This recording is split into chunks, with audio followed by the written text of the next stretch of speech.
황태자의 첫사랑 비렐름 마이어 페르스터. 날이 밝고 정오가 되어서야 태자는 궁정 고문관에게 작별 인사를 하기 위해 병원으로 찾아갔다. 고문관은 간병인이 좁은 발코니로 밀어다 준 자신의 침대에 누워 있었다. 평소에는 그곳에서 성과 퀘니 스슈트를 볼 수 있었지만 오늘은 가랑비가 내리고 있어 전망이 흐렸다. 비는 나무에 쌓인 먼지를 씻어주었고 최근 며칠간 찌는 듯한 더위 끝에 찾아온 진정한 청량제였다. 박사는 베개에 푹 파묻혀 기운 없이 누워 태자를 향해 맥없는 미소를 보냈지만 태자가 첫 마디를 꺼내자 몸을 벌떡 일으켰다. 떠난다고요? 카르브루크로? 그는 전보를 받아들고 황급히 읽어보더니 다시 한번 읽었다. 그러고 나서는 느리게 몸을 뒤로 기대고 한마디 말도 없이 카를 하인리히를 지나쳐 더욱 세차게 쏟아지는 비를 바라보았다. 이건 어쩔 수 없는 일이겠지요, 친애하는 박사님? 네, 어쩔 수 없습니다. 오늘 저녁에 떠납니다. 일주일이나 2주일 후면 제 생각으로는 다시 돌아올 겁니다. 그럴 수도 있겠지요. 그러니 친애하는 박사님, 이 기간 동안 염려하지 않으셔도 됩니다. 제 하구의 회원들과 의논을 했습니다. 매일 오전과 오후에 한 사람이 박사님을 찾아뵐 겁니다. 원하신다면 루츠도 간병을 하도록 이곳에 남겨두고 가겠습니다. 박사는 희미하게 미소를 보냈다. 아니, 됐어요. 정말 고마워요. 카를 하인리히도 미소를 지었다. 루츠 씨와 궁정 고문관은 도무지 어울리지 않는 관계였고 이곳 병원에서는 더더욱 서로 말이 통하지 않을 터였다. 그러나 뒤이어 태자의 얼굴에서 미소가 사라졌다. 박사는 최근 며칠 사이에 유난히 변해 있었다. 통통하던 얼굴은 수척해진 편이었고 빈약하고 핏기 없는 두 손은 기운이 빠진 듯 파란 루비 잎을 위해 서로 깍지 낀 채 놓여 있었다. 박사님은 가망이 없어. 그는 이 생각에 더욱 깊이 빠져들었다. 벼란간 두 사람의 눈이 서로 마주쳤다. 그는 옆으로 외면하려 했지만 그럴 수가 없었다. 아마 박사도 고개를 돌리려 했겠지만 그럴 기력은 훨씬 더 부족했다. 그래서 그들은 자력에 이끌린 듯 몇 초 동안 서로 마주보고 있었다. 결국 카를 하인리히는 가슴이 먹먹해왔다. 그는 이를 악물고 무덤덤하게 허공을 응시하려고 노력했다.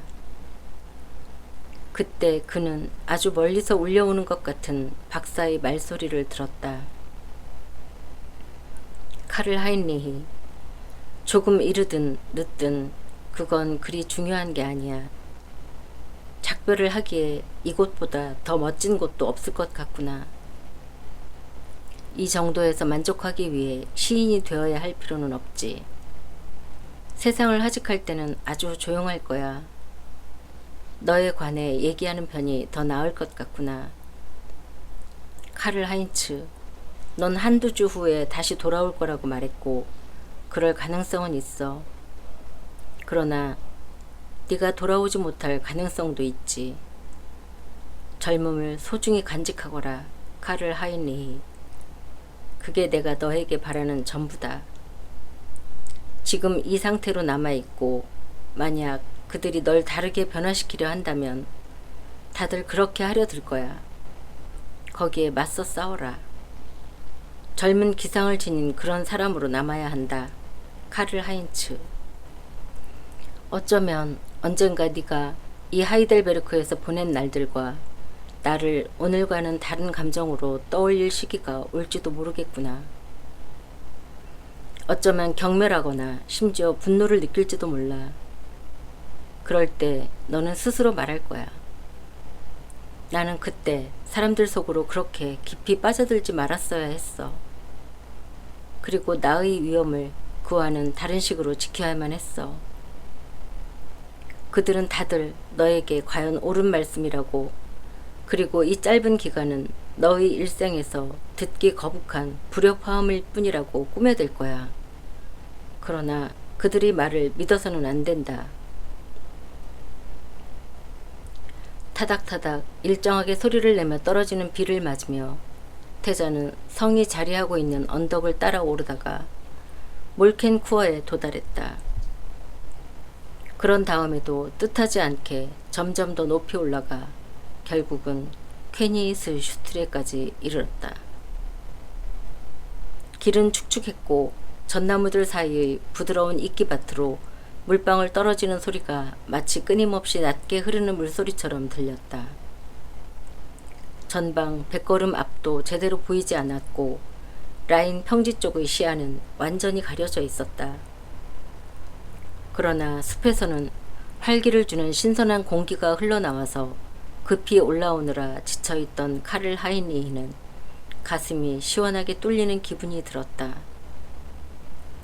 그는 버들가지 하나를 꺾어 그것으로 나뭇가지들을 후려쳐 빗방울을 떨어뜨렸다. 그러고 나서 그는 처음에는 느리게, 그리고 그 후에는 점차 빠르게 인적 없는 길을 따라 아래로 달려 내려갔다. 반시간 뒤에 그는 리더씨가 거액을 들여 정원에 새로 지어놓은 유리 베란다에 앉아 그 가게의 질 좋은 바덴산 포도주를 마시고 있었다. 캐티는 그의 옆 옹벽에 웅크리고 앉아 있었다. 정원에는 그들 두 사람 외에는 아무도 없었다. 하구회는 오늘 결투를 벌이는 날이었고 다른 사람들도 이 시간에, 특히 이런 날씨에는 예기치 않게 이곳에 들르는 일은 없었다. 이제 비는 세차게 쏟아져서 강물 위로 거품을 만들어내고 있었다. 강 건너편에 늘어선 집들도 분간이 가지 않았다. 그러나 카를 하인리히가 아침에 잠을 깰 때부터 그랬고 측은한 궁정 고문관을 찾아갔을 때도 느꼈던 우울한 기분은 말끔히 사라지고 없었다. 2주가 지나면 그는 이곳으로 돌아올 것이고 어쩌면 더 일찍 돌아올지도 모른다. 그리고 뚱보 박사는 건강을 되찾을 것이다. 그러니 그 모든 감상적인 생각은 부질없는 짓이었다. 캐티, 엽서 한 장 가져다 줘. 뭐하게요? 박사님께 보내게. 그녀는 우산을 펼치고 드레스 자락을 모아주고 조심스럽게 물이 고인 정원을 총총 걸음으로 가로질러 본체로 건너갔다. 그녀가 엽서를 가져다 주자 그는 다음과 같이 글을 적었다. 친애하는 박사님께 모든 것이 어리석은 생각이었습니다. 2주 후에 완쾌되어 건강한 모습을 되찾으신 박사님을 제가 병원에서 모시고 나오도록 하겠습니다. 캐티와 함께 박사님의 건강을 위해 건배를 올립니다. K.H. 캐티, 당신도 아래쪽에 인사말 한마디 적어. 그녀는 주의 깊게 읽어보고 나서 그의 금빛 연필을 받아 끝부분을 입술 사이에 넣고 축인 다음 글을 적었다. 카를 하인리히와 저 캐티는 박사님의 쾌유를 기원합니다. 캐티. 어떻게 할 거야, 캐티? 그가 불쑥 질문을 던졌다. 만약 내가 돌아오지 않는다면. 깜짝 놀란 그녀가 그를 쳐다보았다. 다시는 안 돌아온다면? 그래, 다시는. 그건 말도 안 돼요. 그녀의 뺨에서 핏기가 완전히 사라졌다. 다시 돌아올 거죠? 그는 웃었다. 그는 이제 자신의 앞날에 관해 자신감에 차 있어서 조금도 염려할 필요가 없다는 생각이 들었다. 만약 사람들이 어떤 이유에서든 그를 카를부르크에 붙들어두는 상상도 할 수 없는 일이 일어난다 해도 그는 기어이 돌아올 허락을 받아낼 것이다. 그는 더 이상 마음대로 조종당하는 소년이 아니었다. 그리고 그가 마침내 얻어낸 자유를 그 정도로 제한할 수 있는 권력자도 없었다. 캐티, 만일, 진짜 만일 내가 다시는 돌아오지 않는다면 그때는 당신은 어떻게 할 거야? 그녀는 파르르 떨리는 입술로 무슨 말을 하려 했으나 적당한 말이 떠오르지 않았다. 그래서 그녀는 자리에서 일어나 두어 걸음 그에게로 다가와 그의 목에 두 팔을 감았다. 당신은 돌아올 거예요. 카를 하인츠, 반드시 말이에요. 시간은 자꾸 흘러갔다. 비가 계속해서 일정하게 단조로운 소리를 내며 내리는 동안 그들 두 사람은 강변의 유리 베란다에서 바덴산 포도주를 앞에 놓고 앉아 있었다. 캐티는 포도주를 몇 번이나 새로 가져와야 했다.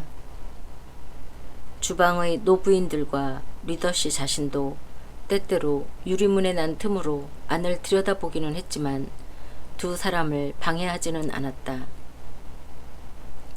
오후가 지나는 동안 찾아온 손님도 몇 명 있었지만 그들은 앞쪽 홀에 붙들려 있었다. 그러다가 프랑크푸르트행 급행열차가 출발할 시간이 채 반시간도 남지 않았을 즈음 리더씨는 자신의 밤색 말을 조그만 무게마차 앞에 메고 자신은 마부석에 앉았다. 지체 높은 단골 손님을 역으로 데려다주기 위해서였다.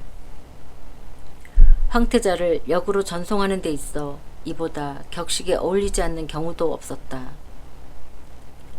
손수건을 흔들며 배웅하는 키 작은 여 종업원, 전력으로 내달리는 말 한 마리, 흙탕물을 튀기며 역으로 달그락거리며 가고 있는 초라한 마차, 짐도 없고 하인도 없이 홀로 수행하고 있는 리더씨. 약간 취해 있던 리더씨는 마차를 마구 모는 바람에 경찰관의 수첩에 지체 없이 이름이 기록되는 신세가 되었다. 한편 루츠 씨는 집에서 기차가 출발하기 20분 전까지 갈수록 마음을 졸이며 주인 나리가 오기만을 기다리고 있었다. 그러나 루츠 씨가 태자의 무질서한 생활 방식에 얼마나 정통해 있었는지는 그가 내린 결론이 말해주었다. 나리께서는 마지막 순간에 그래도 시간을 놓치지 않고 곧장 역으로 오실 거야. 과연 카를 하인리히는 외투도 없이 비에 흠뻑 젖은 채 예약된 칸막이 객실로 허겁지겁 들어섰다. 루츠 씨는 시간이 촉박해서 태자 나리께 외투, 무릎 덮개, 트렁크가 있는 곳을 알려주고 나서 서둘러 자신의 객실로 돌아갔다. 그러고 나서 30초 후에 기차는 내리는 비를 가르며 서서히 출발했다. 태자는 창가에 서서 네카강 강변의 도시가 뿌연 빗방울들 속으로 사라져버린 뒤쪽을 오랫도록 바라보았다. 그런 다음 마치 꿈에서 깨어나는 사람처럼 깊이 숨을 들이쉬었다. 그는 자신의 조끼 위에 두른 비단 휘장을 떼어내 돌돌 감아 주머니에 넣었다. 군청색 학생모는 루츠 씨가 세심하게 배려해 미리 열어놓은 트렁크에 넣고 여행용 모자를 꺼냈다. 캐티가 그에게 준 빨간 장미 새송이는 손에 들고 있었다. 그는 부드러운 빨간색 쿠션에 몸을 기대고 캐티를 떠올려 보려 했다. 그러나 느닷없이 박사의 모습이 눈앞에 나타나더니 좀처럼 사라지지 않았다. 박사는 지금 벌써 몇 마일이나 떨어진 병원에 누워있고 카를 하인리히 자신은 카를부르크로 향하고 있었다. 혼자서.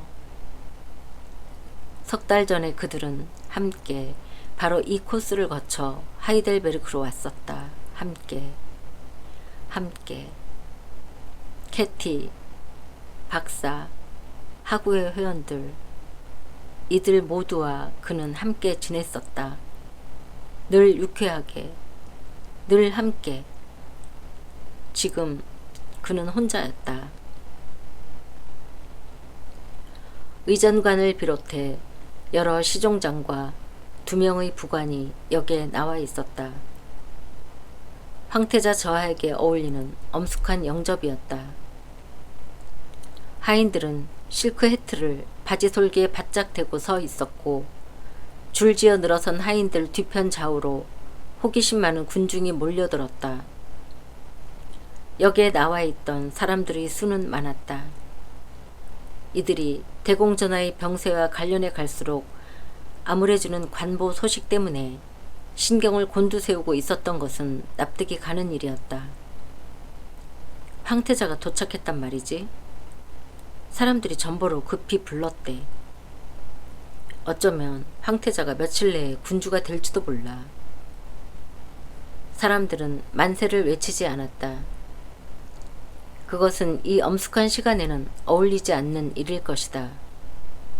그러나 모든 남자들은 모자를 아래로 축 늘어뜨리고 있었고 여자들은 장래의 군주 앞에 허리를 굽혀 절을 했다.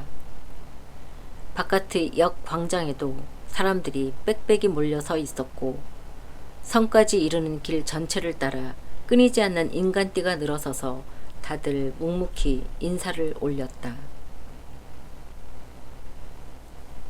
카를 하인리히는 의전관 옆에 앉아 있었다. 방금 전 역에 도착해서 그는 귀빈실에서 궁정 관리들과 의사들과 대화를 나누었다. 그들은 전날 밤 닥쳤던 가장 위험한 고비는 넘긴 것으로 보이며 전하의 쾌유가 이제는 전혀 불가능한 상황은 아니라고 단언했다. 그는 한마디도 하지 않았다. 그는 모자에 손을 대고 좌우를 향해 답례를 했다. 태자께서 얼마나 침통해 보이시는지 남자들이 말했다. 태자께서 얼마나 서글퍼 보이시는지 여자들이 말했다. 그리고 그는 답례를 했다. 절을 하는 모습이 끝없이 이어졌다. 태자 앞에서 절을 올린 사람은 수천 명이나 되었고 그 도시 사람들 전체였다. 다만 거리는 짧았다. 걸음이 날랜 말들은 그 거리를 달리는데 몇 분밖에 걸리지 않았다. 그러나 태자는 이 짧은 시간 동안 보이지 않는 손 하나가 자신이 가슴 위로 뻗어나와 그 속의 많은 것을 지워버린 것만 같은 허전함을 느꼈다. 성문다리를 지키던 병사가 받들어 총으로 태자에게 예를 올렸지만 북소리는 울리지 않았다. 그도 격리를 했다. 마차가 멈추자 태자는 서두르지 않고 천천히 내렸다. 그는 계단 양쪽으로 도열해 있는 하인들을 쳐다보지 않았다. 그는 널따란 대리석 층계를 따라 2-3 계단 뒤에서 따라오고 있는 의전관과 부관들도 돌아보지 않고 똑바로 걸어갔다. 그는 다시 카를부르크에 와 있었고 그는 다시 태자가 되어 있었다. 며칠이 흘러가고 며칠이 몇 주로 변하고 몇 주가 다시 몇 달로 변했다. 카를부르크 성에서는 의사들이 최우선의 대접을 받고 있어서 그들에게 방을 비워주어야 했다. 그러나 의사들은 끝내 대공의 거실에서 빠져나오기도 힘이 들었다. 하인들은 평소보다 더욱 발소리를 죽이고 다녔고 성과 그 주변에서 밝은 소리는 조금도 나오지 못하게 했고 건물과 정원들 위로 묘지의 적막감이 퍼져 나갔다. 그러나 첫 몇 주 동안 모든 사람들의 얼굴에서 충분히 알아차릴 수 있을 정도로 내비쳤던 불안과 근심은 서서히 물러가고 멍한 피로감이 대신 찾아왔다. 사환들은 문 뒤에서 하품을 했고 졸음을 불러오는 무료함이 병자의 방에서부터 성을 지나 더 멀리 카를부르크시 전체로 번져갔다. 어디에도 흥청대는 분위기는 보이지 않고 축하 행사도 전혀 없었다. 일요일에 교회에서는 병든 군주를 위한 늘 똑같은 기도 소리가 흘러나왔다. 단조로움 그 자체였다. 황태자는 다시 떠나는 일은 생각도 할 수 없었다. 첫 몇 주 동안 그는 온갖 걱정으로 초조해했고 의사들에게 확실한 의견을 요구했다. 그러나 그는 그들의 이도 저도 아닌 어정쩡한 판단에 점차 익숙해졌고 결국에는 당분간 하이델베르크로 돌아가서 지낼 가능성은 스스로 포기하고 말았다. 그가 통치 업무를 어쩌면 필요 이상으로 진지하게 떠맡았는지도 모르고 또 업무 전반을 파악하기에는 아직은 힘에 겨웠는지도 모른다. 아무튼 그는 업무에 매달리느라 시간을 완전히 빼앗겼다. 반면에 죽음을 앞둔 대공은 자신의 조카이자 후계자에게 한없이 오래 곁에 머물러 있기를 당연하다는 듯이 요구했다. 그는 기운 없고 갈라진 목소리로 종종 단지 중얼거리는 소리로 과거와 미래에 관해 말했다. 이 암울한 시간 속에서 20년 동안이나 거의 남남처럼 생활해왔던 백부와 조카 사이에 처음으로 유대감이 생겨났다. 죽음이 임박한 군주와 장래의 군주인 그들은 때려야 뗄 수가 없는 사이였다. 부들부들 떨며 젊은 손을 꽉 움켜쥔 노인네의 뜨거운 손에서 어떤 감화력이 저편으로 건너가 후계자의 생각과 느낌을 변화시켰다. 이 땅의 군주들은 자신의 옥좌에서 외롭게 지내며 결코 건널 수 없는 심연이 그들을 나머지 모든 사람들과 갈라놓고 있단다. 심지어 출신과 서열에 따라 옥좌 가장 가까이에서 보좌하는 자들과도 갈라놓지. 그리고 군주들은 외롭게 남게 되고 또 그래야 마땅하다. 그것이 그들의 가장 힘든 과제지만 거기에 그들의 능력도 들어있지. 쓸쓸하기 짝이 없는 정상에 서 있는 것. 그것이 권력의 위대한 비밀이란다. 카를 하인리히는 처음 얼마 동안은 반쯤 무의식 상태에서 이런 말을 멀리하고 무시하려 해보았다. 그렇지만 숨막히고 무더운 병자의 방에서 그 말은 날마다 반복되면서 마치 꿈결에서처럼 그의 마음을 달래고 진정시켰다. 그 말은 결국 그의 마음을 사로잡았고 날카롭게 반박하려는 그의 미미한 노력을 마비시켰다. 그는 거기에 맞서 싸웠지만 그 자신은 너무나 나약했던 것이다. 그는 모든 면에서 그렇듯이 너무나 나약한 존재였다. 카를부르크에서는 누구나 다 태자 앞에서는 머리를 조아렸다. 사경을 헤매는 군주는 더 이상 성의 주인이 아니었다. 사람들이 섬기는 자는 바로 그 카를 하인리히였다. 그가 아직 어린 태자였던 이전에는 전하에게서 별로 총애를 받지 못해 오로지 먼 훗날에 찾아올 죽이라는 막연한 광채에 둘러싸여 있었다. 또한 궁정 대신들이 그에게 바치는 경의는 냉정하고 신중했었다. 그러나 그는 이제 어린아이가 아니라 어른이었다. 더 이상 불확실한 미래의 영예를 계승하기 위해 기다리는 자가 아니라 하룻밤 사이에 군주의 대권을 잡게 될 새로운 주인이었다. 그를 둘러싸고 있는 것은 마법의 원이었다. 아무리 반발해도 소용이 없는 수천 명의 겸손한 충성의 맹세에다 생각을 가로막는 이 숨막히는 공기 속의 그 모든 것이 어우러진 마법의 원이었다.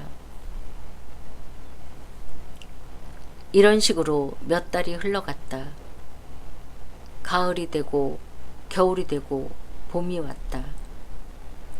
1년이 지나갔다. 그러나 그것은 1년이 아니라 수년이나 된 것 같았다. 그에게는 미칠 듯한 조바심에 사로잡힐 것 같은 때도 있었다. 이것은 아무리 시간이 흘러도 끝나지 않는 상황이란 말인가. 이렇게 지독하고 처절한 기다림이라니. 그러나 이런 조바심도 약해지고 힘을 잃고 사그라졌다. 그는 병을 앓기 시작했고 생기 넘치던 얼굴색은 누르스름한 빛을 띠었다. 그러나 나이든 추밀 고문관과 외래 의사들이 그에게 운동을 하도록 권하면 그는 무관심하게 어깨를 으쓱해 보였다.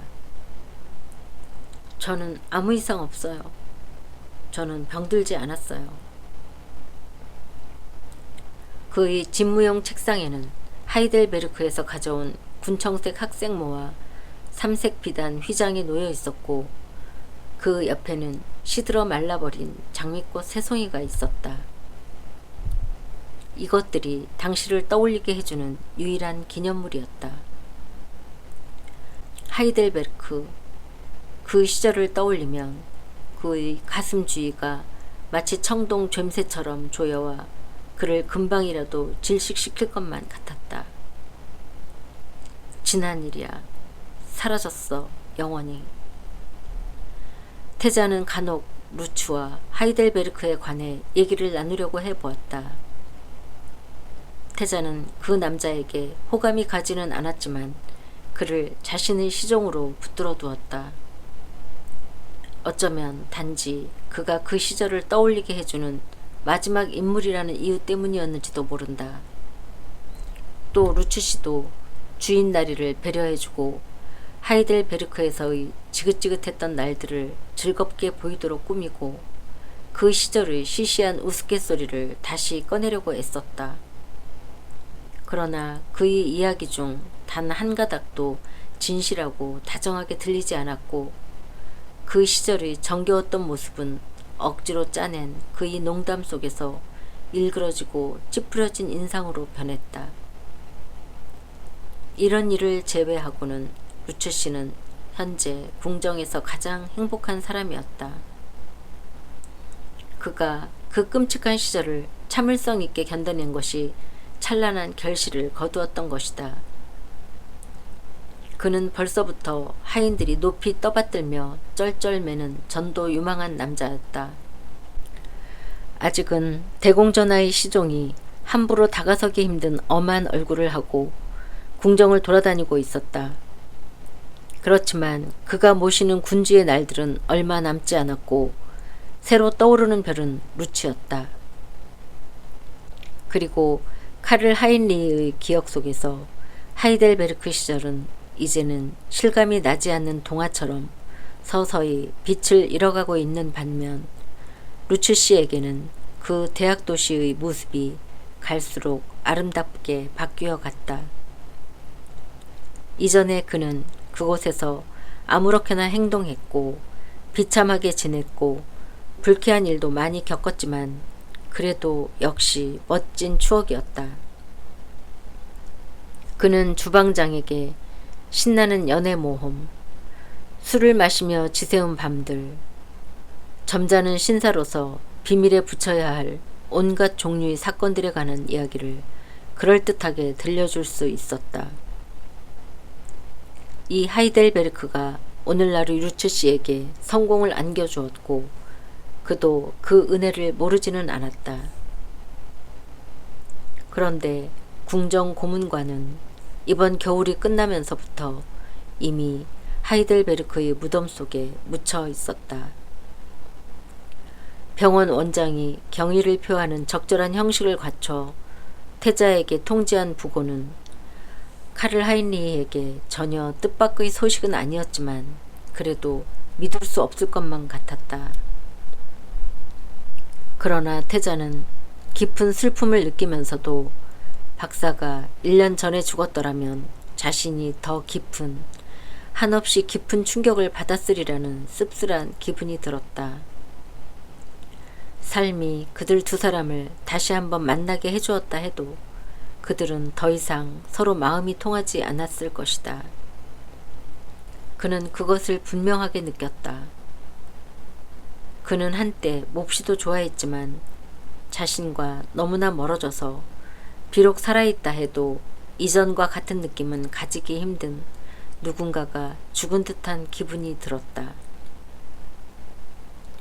황태자 저하의 지시에 따라 의전국은 하이델베르크의 삭소니아 하구회에 궁정 고문관의 무덤에 바쳐달라는 부탁과 함께 화환을 전달했다. 황태자 저하의 지시에 따라 의전국은 무덤가에 기념비도 하나 세우도록 했는데 거기에는 이런 글이 새겨져 있었다. 감사하는 마음으로 후원자이자 스승님을 영원히 기리며 카를부르크의 황태자 카를 하인리히가 바칩니다. 그리고 캐티는? 그렇지, 캐티. 캐티는 어디에 있단 말인가? 태자에게는 그녀의 사진이 없었다. 그녀가 이전에 그에게 선사했던 조그만 사진은 하이델베르크에서 나중에 보내준 트렁크에서 찾을 수가 없었다. 그렇지만 그 모습은 그의 가슴속에 새겨져 있었다. 캐티, 다른 사람들과 마찬가지로 사라져 버렸고, 태자의 집무용 책상에는 이제 금색 액자에 담긴 작센의 젊은 공주의 사진이 놓여 있었다. 그의 사촌이었다. 카를 하인리히와 그녀의 약혼을 이번 달 안에 성사시키는 일이 죽음을 앞둔 군주의 마지막 근심거리였다.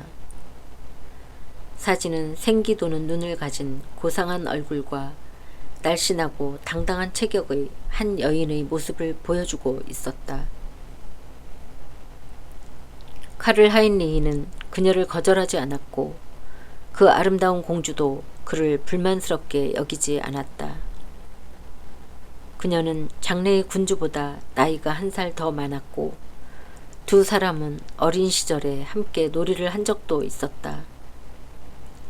그들은 서로를 싫어할 이유가 없었고 결혼은 두 가문의 소망뿐 아니라 국가적 이유에도 잘 들어맞을 것이었다. 물론 이 추도 기간에는 결혼식은 아직 생각할 단계가 아니었다. 캐티.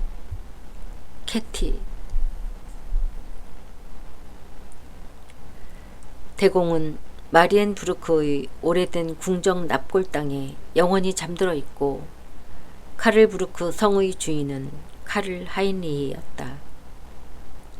그러나 대공의 오래 끈 병환과 그 후의 죽음이 공국과 수도와 궁성에 뻗들여 놓은 우울한 분위기는 좀처럼 물러가지 않고 있었다. 몇 달이 지나가고 또 몇 달이 흘렀지만 궁성에는 아직도 숨막히는 정적이 감돌고 있었다. 저하께서 상중에 계시니까. 사람들은 이렇게 말했지만 그들 자신도 이 설득력 없는 변명을 별반 믿지 않았다. 사람들은 이 지나치다 싶을 정도로 젊은 군주에게서 얼마나 많은 것을 기대했던가.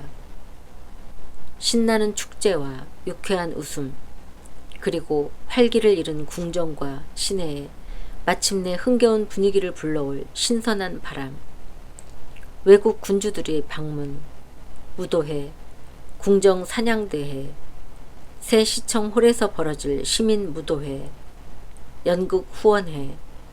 그러나 그들은 어떤 일에 있어서든 한 사람의 다정한 얼굴, 공국과 시의 바람에 부응해주는 그의 태도를 기대했다. 카를 하인리히는 이전에 얼마나 인상 좋고 젊은 태자였던가. 온화하고 사랑스럽기까지 했다. 물론 그는 어릴 적부터 낯선 사람과 어울릴 때는 늘 내성적인, 약간 어색하고 수줍어하는 태도를 보였었다. 그렇지만 그 시절에 그는 바로 어린아이였다. 요즘 태자는 마차를 타고 카를부르크를 지나갈 때면 부관 옆으로 몸을 내밀고 싸늘하고 무덤덤하게 답례를 했다. 그는 대접견식 때 각 도시의 대표단을 영접하면서도 그들의 인사말에 간략히 대꾸만 하고 넘어갔다. 지난 몇십 년 동안 작고한 군주는 냉담하고 매정하고 교만했었지만 새 군주는 모든 면에서 그 정도가 더 심해진 것으로 보였다. 저하께서 혼인을 하신다면 아마 달라지시겠지요. 대신들과 궁정 관리들은 서로 위로하며 이렇게 말했다. 그리고 이 신라 같은 믿음은 시민들 사이에서도 호응을 얻었다. 저하께서 일단 결혼만 하신다면야. 결혼식은 5월 30일로 정해져 있었고 6월 4일에는 군주 부부가 카를부르크 성에 정식으로 입성하는 주기식이 거행될 것이었다. 6월 5일에는 시민들의 환영 횃불 행진이 있고 6월 6일에는 성에서 첫 번째 대궁정 연회가 벌어지며 뒤이어 사흘 동안 내내 환영식, 접견식, 온갖 종류의 축제가 벌어질 예정이었다. 의전국에서는 사람들이 밤낮 없이 분주하게 움직였고 궁성과 시내에는 이 모든 것을 준비하고 추진하는 숨가쁜 열의가 넘쳐났다. 냉정한 침착성을 유지하고 있는 유일한 사람은 이 모든 일의 중심에 놓인 군주였다. 이런 상황에서 결혼 예정일 열 이틀 전이었다. 이상한 일이 벌어졌다.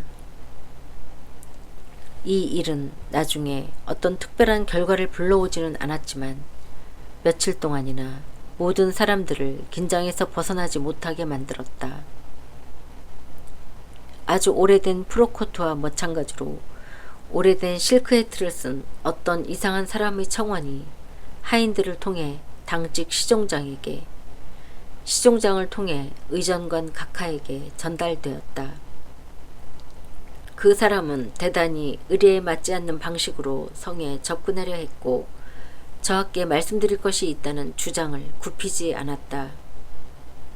각하, 그 사람은 하고 시종장이 설명했다.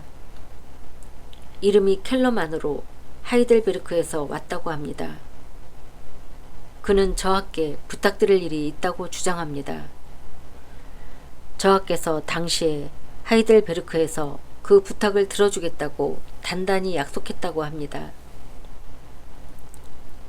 의전관 각하는 업무에 지쳐 짜증이 나서 그 사람을 쫓아내거나 또는 서면으로 청원하는 방법이 있다고 알려주라는 명령을 내렸다. 그러나 시종장은 저하께서 경우에 따라 바로 저하 자신의 문제로 그 사람의 말을 들어볼 마음이 생길지도 모른다는 예감이 들었다. 그렇게 해서 기사도 정신을 발휘한 시종장은 황송하게도 저하의 점심 식사 자리에서 그 사람 이야기를 꺼냈다. 켈러만?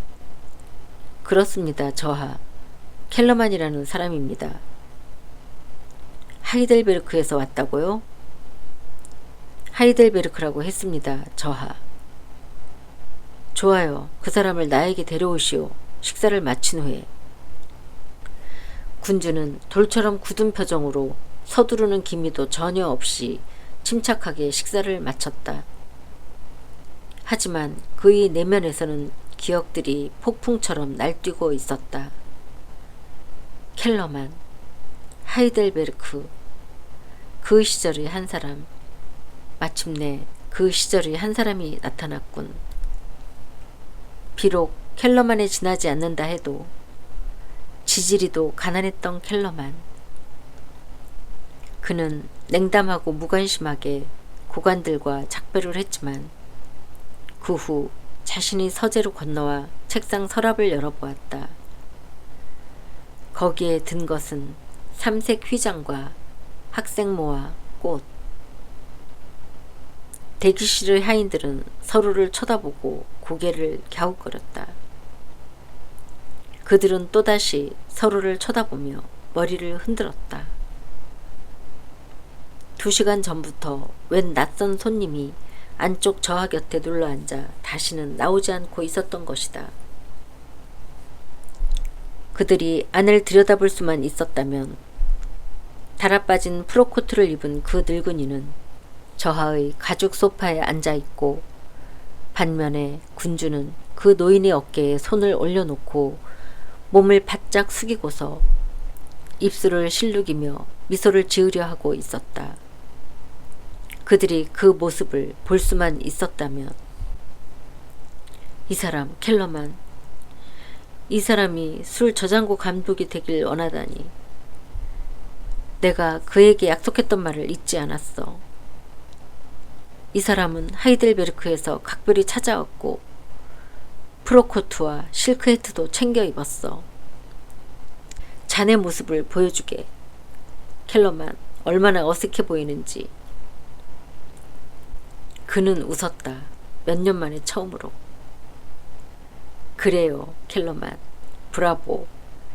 당신은 이곳에 남아 나의 술 저장고 감독이 되는 거예요. 당연히.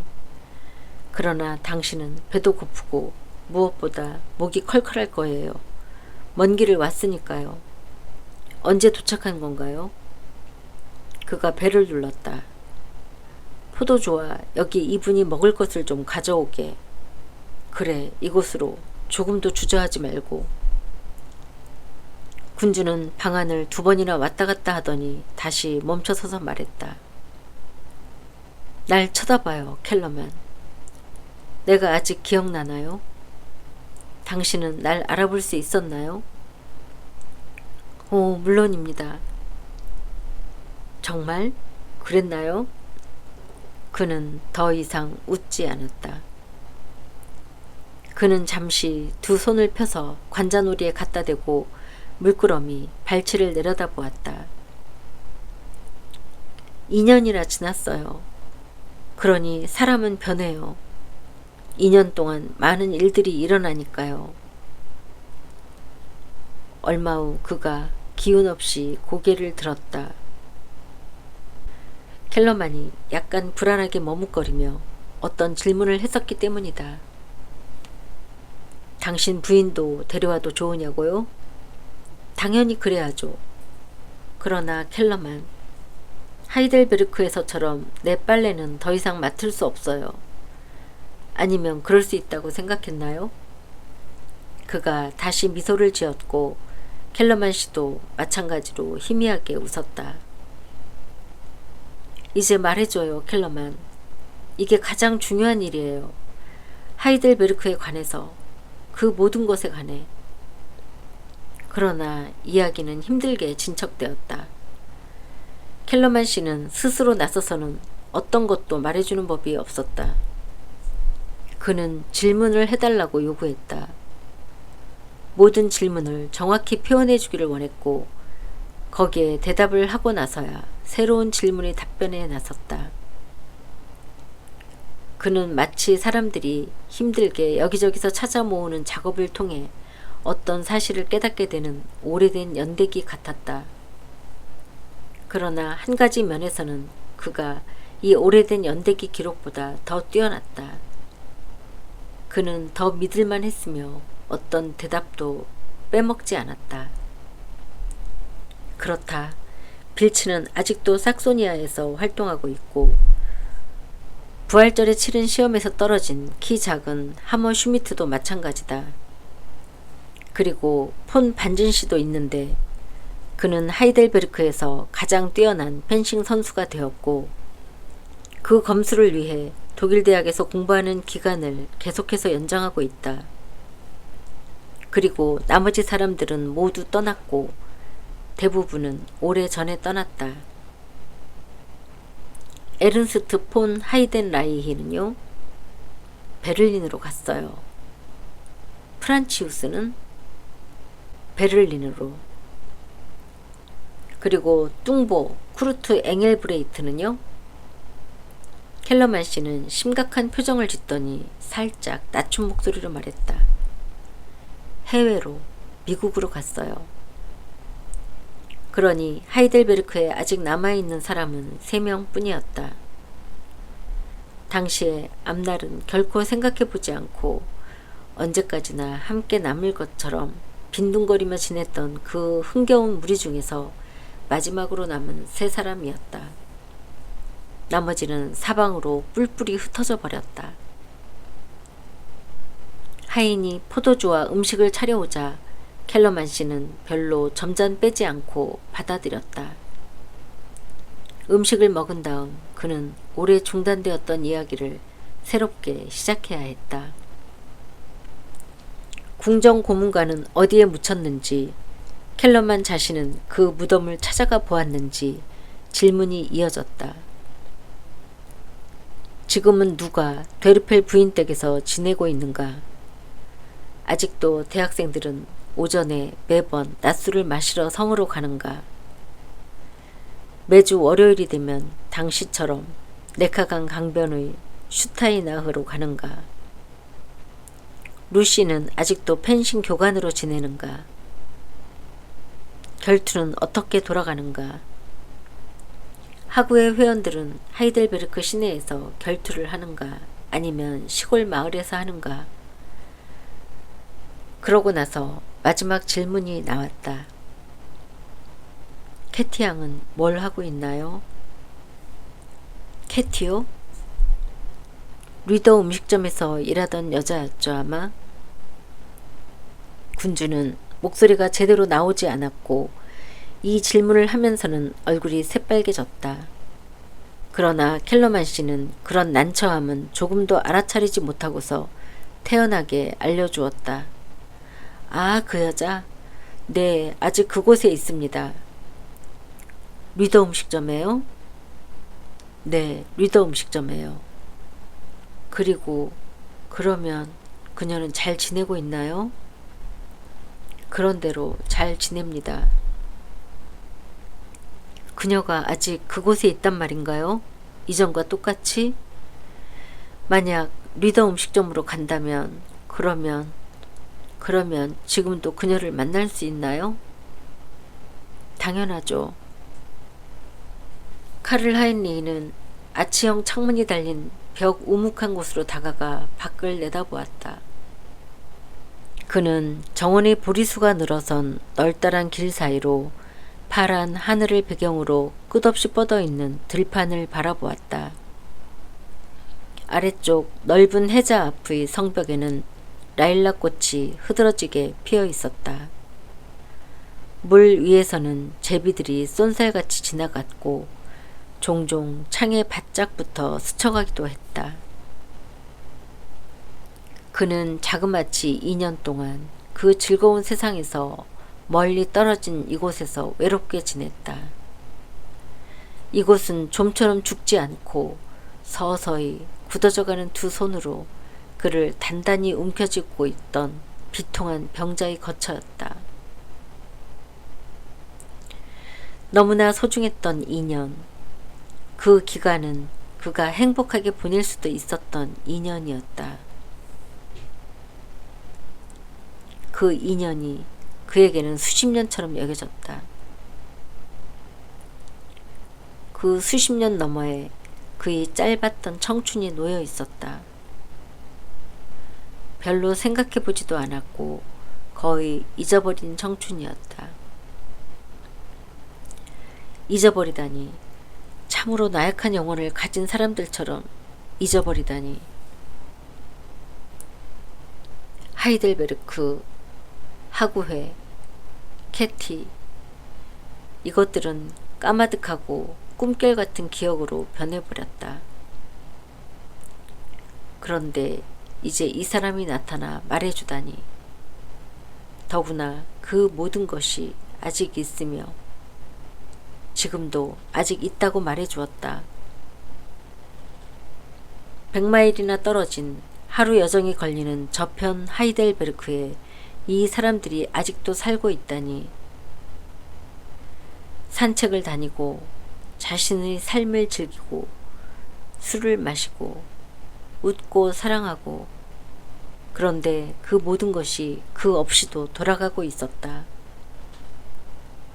마치 카를 하인리히라는 태자는 존재한 적도 없다는 듯이, 혹은 적어도 그들에게는 결코 필요하지 않았다는 듯이.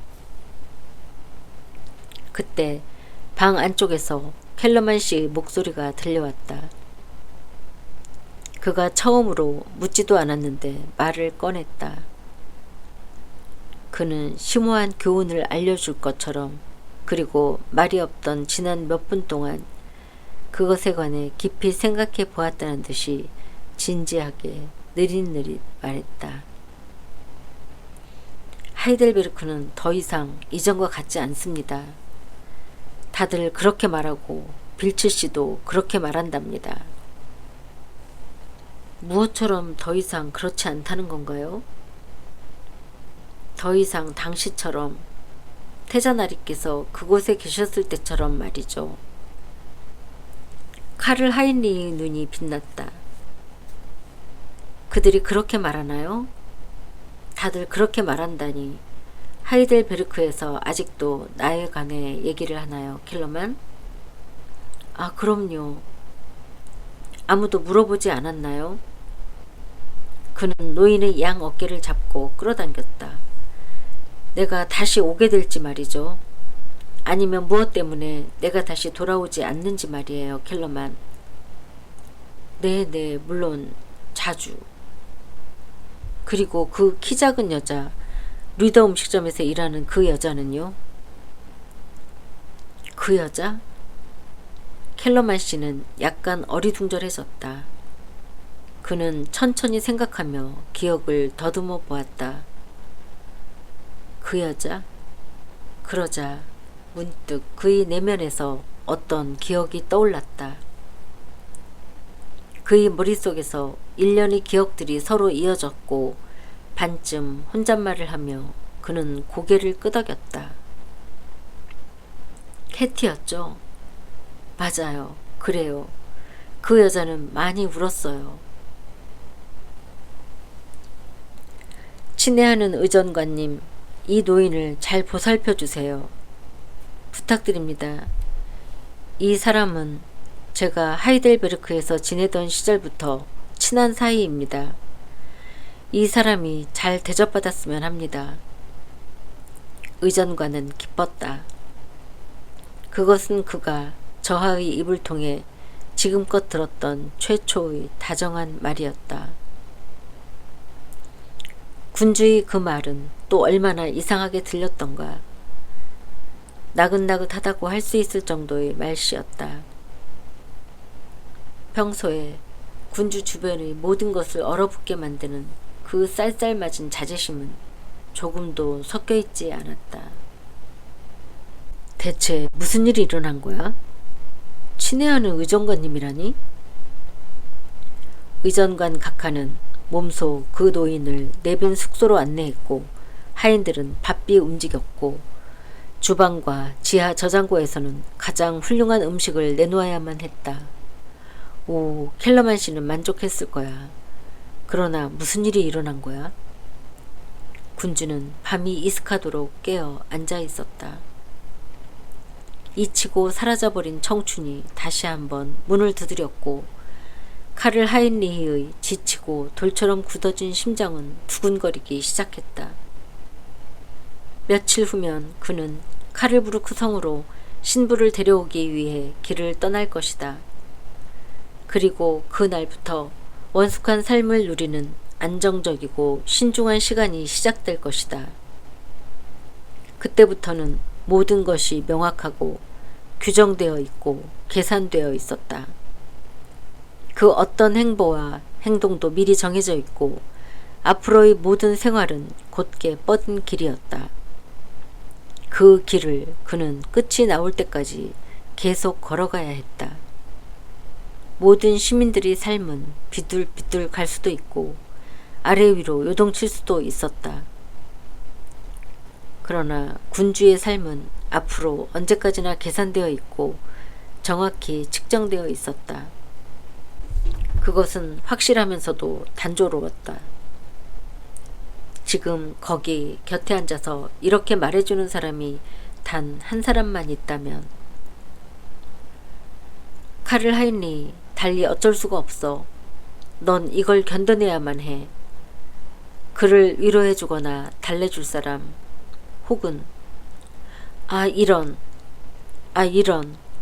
그는 정신이 나가버린 사람 같았다. 이윽고 죽은 듯이 조용해졌다. 바깥 정원에서는 밤바람이 낮게 살랑거리는 소리를 내며 나무들 사이로 지나갔다. 그렇지만 성은 잠들어 있었다. 카를부르크 성은 잠들었고 시내도 공국도 이곳에서는 모두가 잠들어 있었다. 자정이 되었다. 이전에 하이델베르크에서 그들은 리더의 정원에서 등불을 켜놓고 앉아 노래하고 술 마시고 웃고 그리고 시계를 보며 말했었다. 이제 겨우 자정이군. 그때 하얀 앞치마를 두른 캐티가 정원을 가로질러 와서 살짝 하품을 하며 조그만 주먹으로 눈을 문질렀다. 그러면 모두가 웃었고 카를 하인리히가 그녀에게 술잔을 내밀었다. 마셔 캐티, 다시 잠을 깨라고. 건배, 카를 하인츠, 위하여. 누가 외친 소리지? 그는 깜짝 놀라 일어나 창문에서 몸을 돌려 약간 어둑한 방 안을 빤히 쳐다보았다. 누가 이렇게 외쳤을까? 방 저 안쪽에서부터? 그것은 박사의 목소리였어. 건배, 카를 하인츠, 위하여. 군주의 몸이 가볍게 떨려왔다. 그는 방 안쪽으로 걸어가 램프의 불꽃을 높여놓고 커다란 포도주 잔을 단숨에 비웠다. 위하여. 그렇다. 그는 건강하게 지내고 있고 수도 없이 그렇게 외쳤던 박사는 땅속에서 형체를 잃어가고 있었다. 위하여. 그렇다. 카를 하인츠는 아직 살아가고 있었다. 화려한 인생을. 그는 또 다시 술을 가득 따른 잔을 높이 치켜들었다. 그리고 건너편 어둑한 구석을 멍하니 바라보며 술잔을 흔들었다. 박사님. 그래도 아무런 소리도 나지 않고 조용하자 그가 말했다. 건강을 위하여. 루츠 씨는 밖의 대기실에 앉아 몇 시간 전부터 억지로 잠을 쫓고 있었다. 하이델베르크 시절 이후로 그가 이런 야간 당직을 맡은 것은 믿기지 않는 일이었다. 그는 몇 번이나 문에 귀를 대고 혹시 날이 깨서 책상 앞에서 잠들었는지 주의 깊게 들어보았다. 하지만 매번 안쪽에서는 안절부절 못하고 이리저리 오가는 사람의 희미한 발소리만 들렸다. 그래, 무슨 일이 일어난 거야? 루츠 씨는 더 이상 생각이 불가능했다. 그는 지쳐 쓰러지기 직전이었다. 몸은 아직 깨어 있어도 정신은 완전히 마비된 것 같았다. 결혼식이 얼마 남지 않았다는 것이 얼마나 다행한 일인가. 그때부터는 그들은 정확한 시간에 잠자리에 들고 법도에 맞게 살아갈 것이다. 그때 드디어 시간은 새벽 3시였다. 벨소리가 날카롭게 울리며 구원의 호출이 떨어졌다. 곧 갑니다요. 루츠 씨가 벌떡 일어났다. 그 다음 순간 그는 이미 태자의 방에 와 있었다. 아침이 밝아오고 있었고 군주는 희미한 빛을 받으며 창가에 서 있었다. 새벽의 어두컴컴한 그림자에 쌓여 그 모습은 불분명했다. 아직 깨어 있었나요, 루츠? 분부만 내리십시오, 저하. 루츠, 당신은 오늘은 자러 갈 수 없어요. 사환들을 깨워 나의 트렁크를 챙기도록 시키세요. 의전관 각하에게도 알리도록 하세요. 난 여행을 떠납니다. 당신은 나와 함께 가야 해요. 루츠, 당신 혼자만. 하이델베르크로 갈 거요. 하이델베르크? 단지 하루나 이틀 동안. 토요일엔 우린 다시 돌아와 있을 겁니다. 1분도 지체해서는 안 돼요. 자, 빨리. 루츠 씨는 머리를 약간 앞으로 숙이고 걸어갔다. 마치 머리통을 세차게 한 방 얻어맞아 당장은 도저히 생각이 불가능한 사람 같았다. 카를 하인리히는 그 자리에 서서 점차 밝아오는 동쪽 하늘을 환한 표정으로 바라보았다. 한 번만 더. 다시 한 번만.